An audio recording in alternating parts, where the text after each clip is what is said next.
The metal door slammed shut, alarms began to scream, and officers rushed down the hallway as a hidden stash was pulled from a prison wall. Phones, drugs, blades made from scrap metal. No one expected it to be there. The prison had just passed inspection days before. Yet somehow, all of it was already inside. The question everyone was asking was simple but terrifying. How did this get in? As the lockdown spread across the prison, one officer whispered something chilling. This wasn't the first time, and it wouldn't be the last. That moment was not the beginning of the story. It was the result of a system that had been quietly tested for years. American prisons are built to keep things out. Tall fences, cameras, scanners, locked doors, and strict rules. On the outside, it looks impossible for contraband to enter. But on the inside, inmates know something most people don't. Prisons are not sealed boxes. They are living places, run by people, supplied by trucks, visited by families, and filled with routines. And wherever there are routines, there are cracks. Long before the alarms went off, the prison followed the same daily rhythm. Morning count, breakfast trays, work details, recreation, lockdown. Every day felt the same. That sameness made people comfortable. And comfort is where mistakes begin. Inmates watched everything. They watched which doors stayed open a little longer, which officers rushed their jobs, which cameras were broken but never fixed.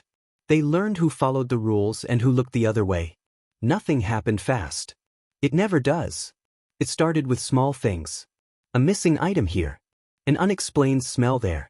Rumors passed quietly from cell to cell. Most inmates didn't want trouble. They wanted to serve time and go home. But some wanted power. Some wanted money. And some wanted things that made prison feel less like prison. Those were the ones paying attention. Contraband doesn't appear all at once. It moves slowly, hidden behind normal prison life. Laundry carts rolled down hallways every day. Food deliveries came in on schedule. Trash went out. Supplies came in. Each movement was a chance. Not a guarantee, but a chance. Outside the prison walls, families lined up for visits. They were searched, but limited. But visits were emotional. Guards saw tears, hugs, and fear every day. That made it easier for small things to go unnoticed. No one wants to believe a kind face could hide a secret.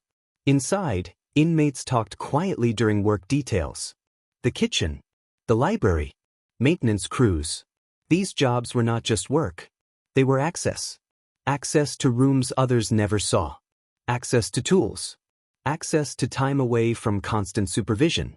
The prison trusted certain inmates to keep things running. That trust was valuable. Weeks passed. Nothing exploded. Nothing obvious happened. That was the dangerous part. When nothing goes wrong, people stop expecting something to. Then small signs appeared. An inmate was caught with an item he shouldn't have had. He claimed he found it. The report was written. The item was taken. Life moved on.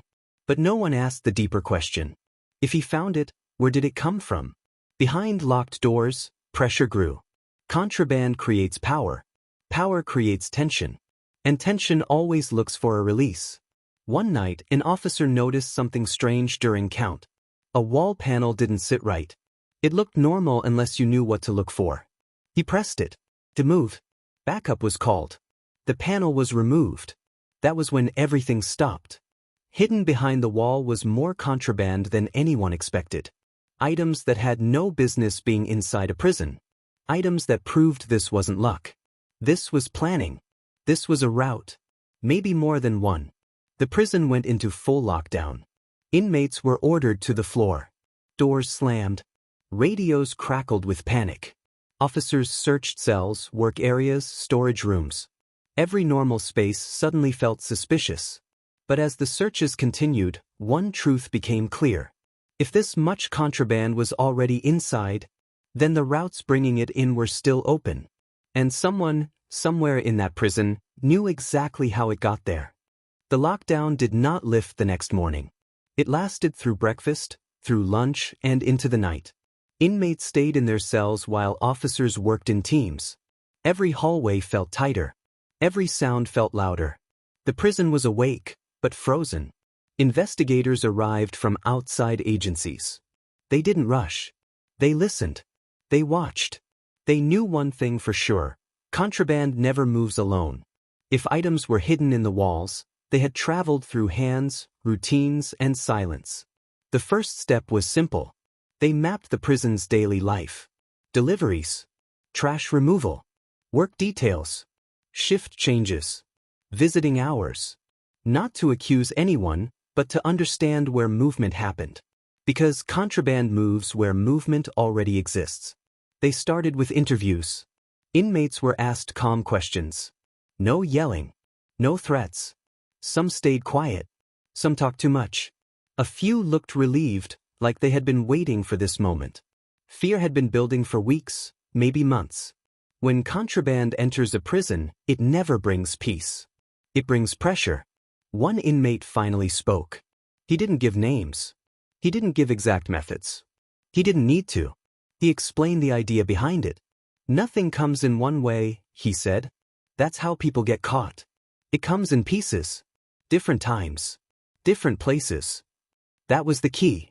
Contraband did not arrive as a package. It arrived as parts. A piece here. Another piece later. Nothing that looked dangerous on its own. By the time it came together, it was already deep inside. Investigators learned that trust was the real route. Not broken fences. Not secret tunnels. Trust built over time. Trust in routines. Trust in people who were tired, distracted, or under pressure themselves. Some routes came from outside contact. Not always visits. Sometimes paperwork. Sometimes supply chains. Sometimes things that were allowed, until they weren't. Other routes came from inside jobs. Areas where inmates cleaned, fixed, moved, or sorted items. Places that felt boring. Boring places get less attention. Officers were reviewed too.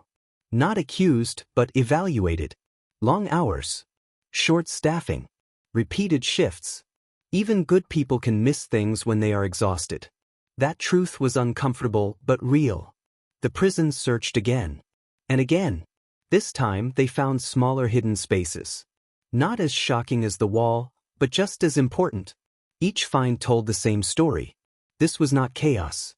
It was organized. Then came the hardest part. Shutting the routes down. Schedules were changed. Work details were rotated. Storage rules were tightened. Inspections became unpredictable. Some inmates lost privileges. Some officers were reassigned. The prison felt different. Tense. Alert. Watching itself. One final discovery ended the investigation. During a routine inspection weeks later, a delivery arrived that passed every rule on paper. It was allowed. It was normal. But this time, it was inspected deeper. Inside, hidden among approved items, was proof of how the system had been tested. Not instructions. Not tools. Just enough to show that the route had been real. The route was closed. No one announced it publicly. No press conference. No headlines. That's how these stories usually end. Quietly. The inmates returned to normal routines. The officers relaxed, just a little. Life inside the prison moved on. But the lesson stayed. Contraband does not defeat prisons with force. It defeats them with patience. It waits. It studies. It uses the ordinary to hide the dangerous. And it reminds everyone that security is not just walls and locks. It's attention. Somewhere in America, another prison is running smoothly right now. Deliveries are arriving.